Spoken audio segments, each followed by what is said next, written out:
దేవుని బిడ్డలారా, మీరు ప్రవచనాలు నమ్మండి, మీరు ప్రాఫిట్ నమ్మండి. బైబిల్ ఏముంటుంది? Believe the profits you shall prosper. కాబట్టి మీరు ప్రవచన వాక్కు నమ్మితే మీ జీవితం ఆశీర్వదించబడతాయి, మేలు కలుగుతాయి, మీకు అద్భుతం కలుగుతాయి. యేసుక్రీస్తు నామములో మీ అందరికీ శుభములు తెలియపరుస్తున్నాను. మీరందరూ బాగున్నారా?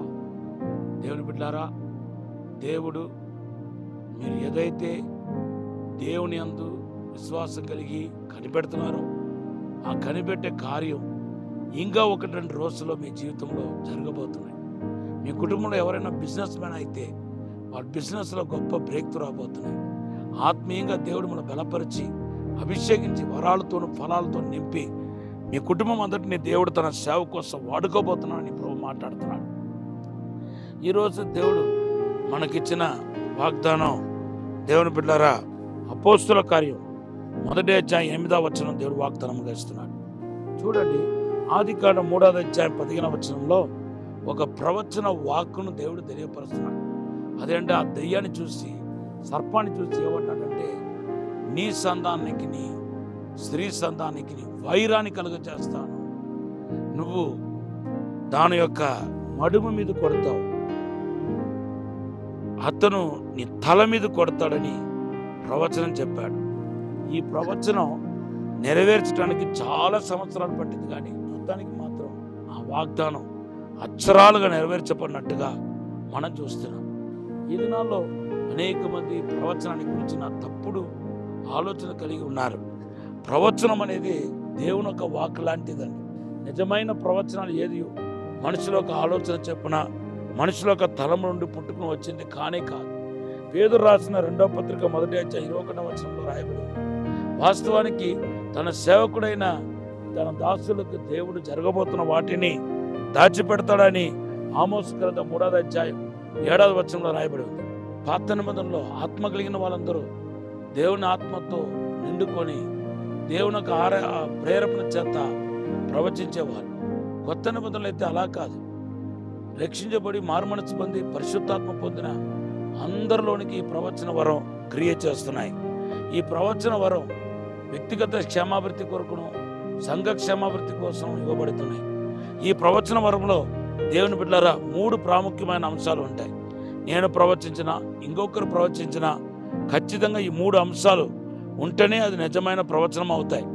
అది ఏంటంటే, దేవుని బిడ్డలారా చూడండి, క్షేమాభివృద్ధియు, తర్వాత హెచ్చరికయు, ఆదరణ కలుగుతాయి. ఎవరు ప్రవచనం చెప్పినా అది పరిశుద్ధాత్మ ప్రవచనం అయితే ఈ 3 ఖచ్చితంగా ఉంటాయి. మొదటిగా క్షేమాభివృద్ధి ఉంటాయి. క్షేమాభివృద్ధి అనే మాటకు అర్థం, ఎడిఫికేషన్ అనే మాటకు అర్థం ఏంటంటే టు బిల్ట్ అని ఒరిజినల్ భాష నుండి, ఒరిజినల్ తర్జమా నుండి వస్తుంది. టు బిల్ట్, ఒక మనిషి యొక్క ఆత్మీయ జీవితాన్ని ప్రవచనాల ద్వారా కట్టవచ్చు అనమాట. ఎవరైనా ప్రవచనం చెప్తే వాడు మొట్టమొదటిగా వాడి యొక్క ఆత్మీయ జీవితం కట్టబడతాయి, ఆత్మీయ జీవితానికి తోడ్పడతాయి. తర్వాత హెచ్చరిక, ప్రవచన వాక్కులో ఖచ్చితంగా హెచ్చరికలు ఉంటాయి. మనిషి చేసే తప్పును, పొరపాటును, జరగబోతున్న తప్పును, పడిపోతున్న కార్యాన్ని ముందుగానే హెచ్చరించేది ఏదంటే ఈ ప్రవచన వాక్ అనమాట.